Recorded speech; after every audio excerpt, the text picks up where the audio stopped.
Hey guys, Rob from Georgia here with you, VHS 82 apostrophe, with a kind of a unplanned video tonight. Was just in YouTube and noticed Jason from Horrific Nightmares. Of course, we all know him from Body Bags, right? Our Tuesday reviewer.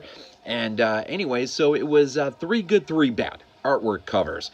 And but his video was a response to another video that he saw, the Slasher Spotlight, who I just subbed today, and we'll start taking a look at his channel and whatnot.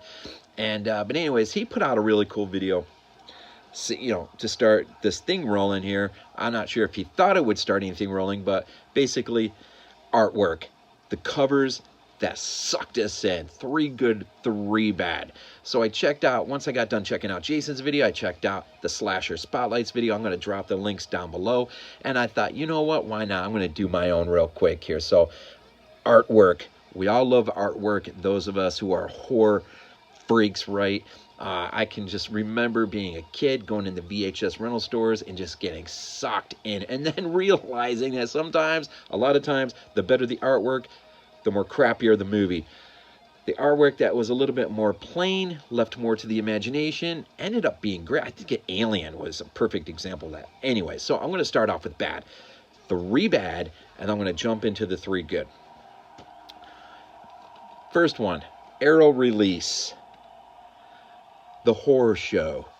Now, reversible cover art. Arrow's been fantastic with this, but here's what really pisses me off about this. As a kid, I rented this movie all the time. I preferred this movie more than Shocker. Same sort of concept, right? Guy goes into the electric chair, promises to come back. He does. And, man, it was just the cover art, man, which this is kind of a shadow of the original cover art. But here's the thing. It gets lumped in with the House movies. I don't know why exactly. It has nothing to do with House 1, House 2. Nothing to do with it.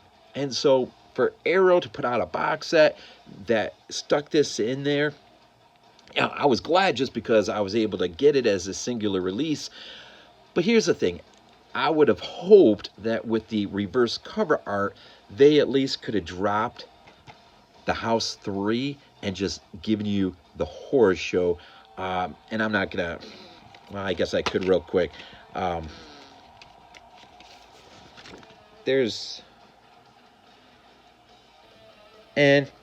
I mean, it's not what I remember from the video store. I'm just going to, Max Cleaver. I mean, this, gives you a little bit of what the original artwork was like, but with the introduction of all the other stuff, it's convoluted, it's just sort of messy, there's a lot going on.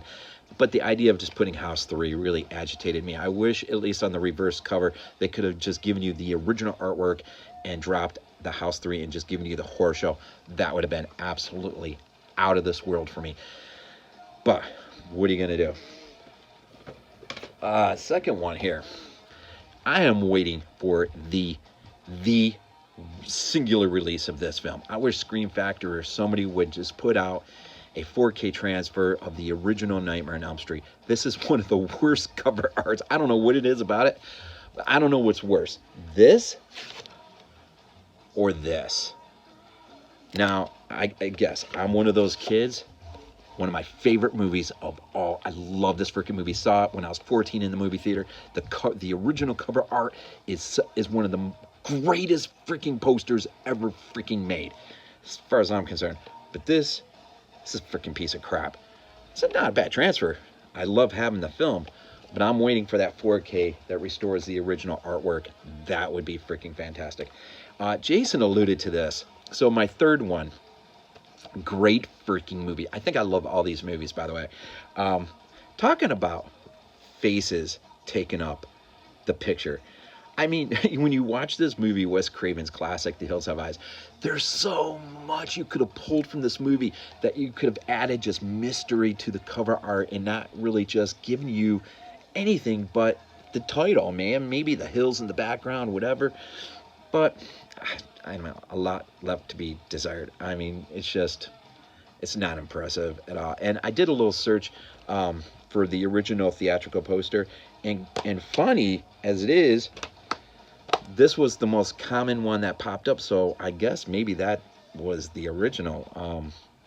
But it's just an absolutely horrible, absolutely horrible. But that's it, just three, and there's a lot of bad ones. But I don't have the biggest slasher collection, so this was really kind of hard. So let me just do the three that I freaking love. Oh my God, Synopsis, man. They did a freaking fantastic job on Intruder. I freaking love. I think 88 Films did a pretty good one too. Here's what's really horrible about the original artwork. I freaking love it. Scott Spiegel's film, 1989, sort of a farewell to the slasher genre that was the 80s. An American film, of course. K&B, K&B is in here. Bruce Campbell's got a cameo in there. But the original cover art, man, it basically just gave us the killer right on the front cover. I mean, that bad. This, man, this it just kind of tells you this is what you're in store for, man. And I just freaking, when I saw this first come out, I fell in love with the cover art on this. I just had to have it in my collection. Yeah, freaking, that is awesome. British film.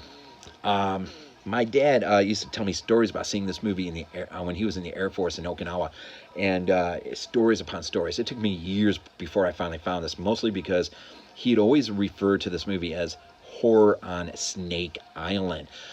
Come to find out, it was actually called Horror on Snape Island. I think you know what I mean now. Also known as Tower of Evil. I love the freaking cover arts. I don't know, it's just a little bit of the, I love island horror.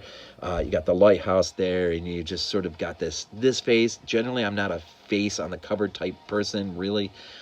They could have dropped the face. The face could have been left off, and it would have been perfect. But I really love this freaking movie, man. It is freaking awesome British horror. It is a slasher. It's island horror. I love island horror. Freaking love this, man. I freaking love this. And what's really nice is inside they give you a lot of the just the ads, newspaper ads and all that kind of stuff that you would have saw way back in the day. Tower of Evil, number 2. I love this freaking cover art, man. Okay, my favorite. I really do think this is my favorite cover art of all time. I had to pull out the VHS on this because there is no DVD or Blu-ray release with this cover art, unfortunately.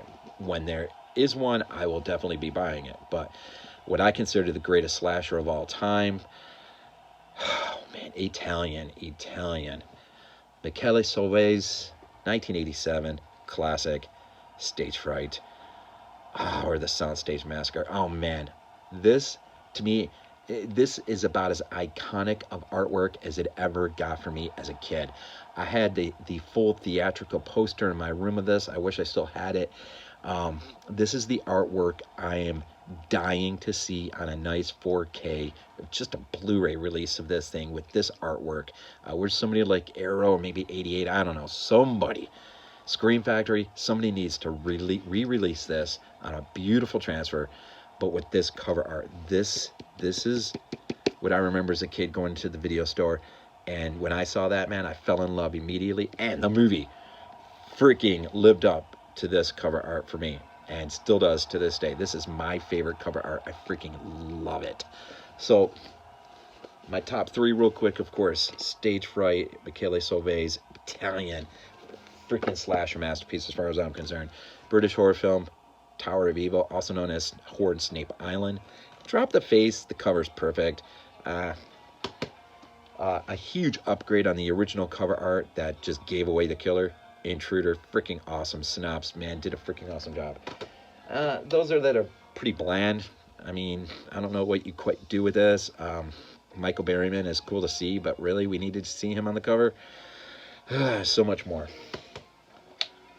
Can we please get the original cover art on a new 4K release of this? A singular release. I freaking would die for it. This freaking sucks.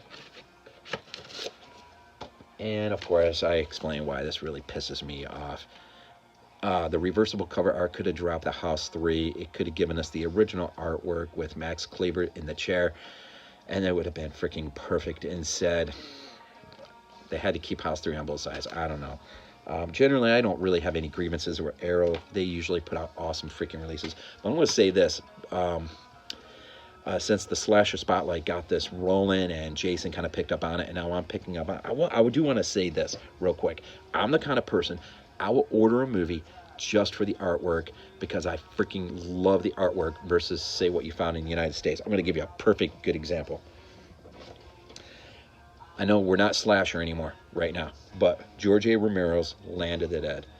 This has got one of the most god-awful covers ever in the history of covers. I freaking hate it. And one day I'm window shopping on the Amazon UK site, and what do I find? Oh, yeah. Tell me that's not a beautiful upgrade. Cover art freaking matters. It freaking matters. And actually, I ordered, I won't grab it, but I actually ordered Rob Zombie's H2 off of the Amazon Germany site, just for the cover art, because I'm a huge fan of that movie as well. But cover art freaking matters. It does matter. So anyways, there are my 3 good, there are my 3 bad compliments of the Slasher Spotlight. Links drop down below. Check them out. Check out Jason's video too and his response. And maybe I got somebody in mind. I'm going to see if they'll jump on the bandwagon and do one as well. Maybe we can kind of keep this thing rolling. Anyways, VHS82 apostrophe, aka Rob from Georgia. As always, we end these things off with Go Freaking Bills.